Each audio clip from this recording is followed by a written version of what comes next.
AMOD stock analysis Tuesday and onwards. Am I buying? I'm covering all that in this short 1-minute video, so watch to the end. I'm just looking at Alpha Modus Holdings. There's a lot of speculation around this ticker lately, and I get it. You know, it's a market cap around 35M. It's interesting ticker. This is how my chart ultimately is gonna look like. So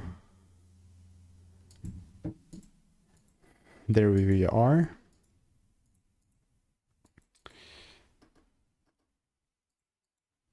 Yeah, so what this means is now I have a perfect range that I could use in order for me to hopefully capitalize and just, you know, make money out of this as long as the rules are met. But we are all far away from making the money part, because then you have them getting inside the trade game, managing the trade game, and all sorts of stuff like that with the right risk.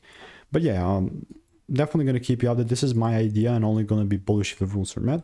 But if you want to make more money trading in a simple new way, click the first link in the description. It's a free newsletter. And goodbye.